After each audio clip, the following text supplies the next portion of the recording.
Une personne vient d'inhaler un corps étranger, deux cas peuvent se produire. L'obstruction partielle, avec une respiration qui reste relativement efficace, et l'obstruction complète, avec une absence de respiration qui nécessite des gestes de secours immédiats. Comment distinguer les deux types d'obstruction? Dans le cas de l'obstruction complète, la personne ne peut plus parler, ni crier, ni même émettre le moindre son. Elle est très souvent agitée, bouche ouverte, paniquée. Elle change rapidement de couleur. Le temps presse, il n'y a que quelques secondes avant que la personne ne passe en arrêt cardiaque. Attention, si la personne tousse ou qu'elle est capable d'émettre le moindre son, l'obstruction est partielle. Rendez-vous sur la vidéo dédiée, juste ici. En cas d'obstruction complète, uniquement si la personne n'émet aucun son, je vous le répète, vous devez agir rapidement avec les gestes suivants. En parallèle, si un témoin est présent, il doit appeler les secours en composant le 15, le 18 ou le 112. Mais la priorité à sauveteur seul est de réaliser les gestes suivants. Commencez par 5 tapes dans le dos. Laissez la victime debout ou assise, se placer sur le côté de la victime, pencher la victime en avant, soutenir le thorax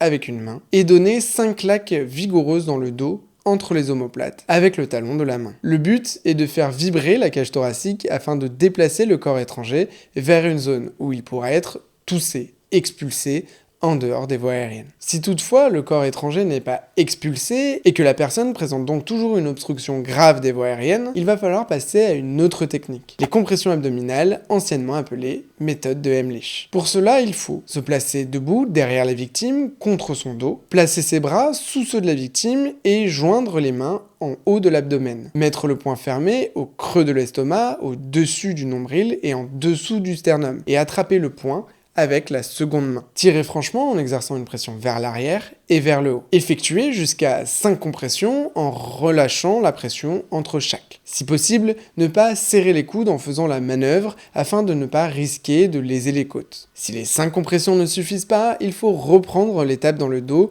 puis à nouveau les compressions abdominales jusqu'à expulsion du corps étranger. Quand le corps étranger est expulsé, ou si la victime est de nouveau capable de tousser ou d'émettre un son, il faut l'installer en position demi-assise et la surveiller. Puis, appeler les secours si ce n'est pas déjà fait par un témoin en composant le 15, le 18 ou le 112. Si la personne tombe inconsciente, il faut débuter une réanimation cardio-pulmonaire après avoir appelé le 15. Rendez-vous sur le tutoriel dédié à l'arrêt cardiaque et cliquez sur le chapitre Massage cardiaque.